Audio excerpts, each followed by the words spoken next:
एक, एमपी में MBBS degree का बड़ा घोटाला। मध्य प्रदेश के शिक्षा जगत से एक चौंकाने वाली खबर आई है। आरोप लगा है कि यहां एमबीबीएस की डिग्रियां 16 लाख में बेची जा रही हैं। इस बड़े घोटाले के सामने आने के बाद हैकंप मच गया है। जांच में पता चला है कि कुछ लोग फर्जी तरीके से पैसे लेकर डॉक्टर की डिग्री बांट रहे थे। पुलिस और विभाग अब इस रैकेट की गहराई से जांच कर रहे हैं ताकि दोषियों को पकड़ा जा सके। 2, भ्रष्टाचार पर वार, जीतू पटवारी का बड़ा ऐलान। भ्रष्टाचार के खिलाफ लड़ाई को तेज करते हुए कांग्रेस नेता जीतू पटवारी ने एक बड़ा दांव खेला है। उन्होंने घोषणा की है कि जो भी व्यक्ति भ्रष्टाचार के ठोस सबूत देगा या भ्रष्टाचारियों को पकड़ने में मदद करेगा, उसे 1 लाख का इनाम दिया जाएगा। इस मुहिम का मकसद सरकारी तंत्र में फैले भ्रष्टाचार को उजागर करना और जनता को जागरूक करना है ताकि गलत काम करने वालों में डर बना रहे। 3, किसानों की आमदनी बढ़ाने की तैयारी। सरकार ने किसानों की आर्थिक स्थिति सुधारने के लिए एक बड़ा कदम उठाया है। प्रदेश के 4 जिलों में एक खास लक्ष्य तय किया गया है, जिसके तहत हर किसान परिवार की सालाना आय 2 लाख तक पहुंचाने की योजना है। इसके लिए खेती के आधुनिक तरीकों और नई तकनीकों का सहारा लिया जाएगा ताकि कम लागत में किसानों को ज्यादा मुनाफा मिल सके और उनकी जिंदगी आसान हो सके। 4, इंदौर में इनकम टैक्स विभाग की सख्ती। इंदौर में टैक्स चोरी करने वालों पर आयकर विभाग ने शिकंजा कसना शुरू कर दिया है। विभाग ने शहर के 900 लोगों को नोटिस जारी किए हैं, जिन्होंने अपनी असली कमाई छिपाई थी। डेटा एनालिसिस के जरिए इन लोगों की बेनामी संपत्ति और भारी लेन देन का पता चला है। अब इन सभी को अपनी आय का हिसाब देना होगा, वरना भारी जुर्माना या कानूनी कार्रवाई का सामना करना पड़ सकता है। 5, रायसेन में किसानों के लिए कृषि मेला। रायसेन जिले के किसानों को नई तकनीक से जोड़ने के लिए उन्नत कृषि मेले की शुरुआत की गई है।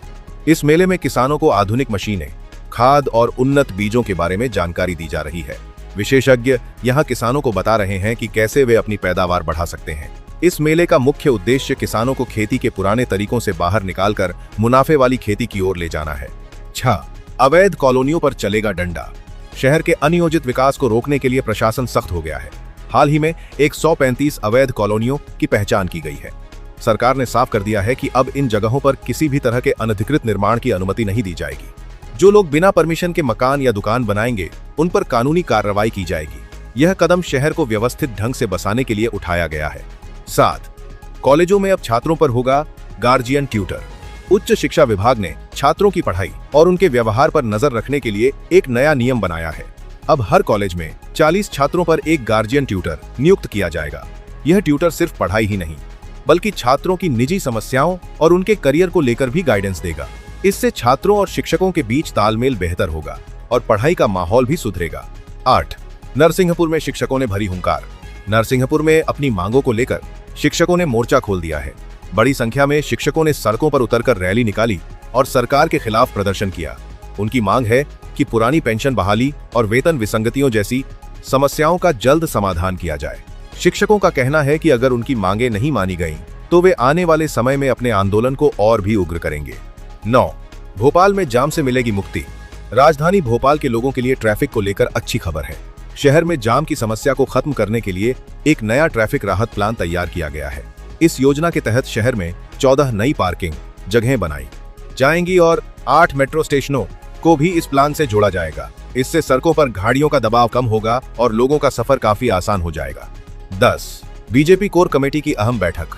मध्य प्रदेश में राजनीतिक हलचल बढ़ने वाली है क्योंकि 14 अप्रैल को भारतीय जनता पार्टी की कोर कमेटी की एक बड़ी बैठक होने जा रही है।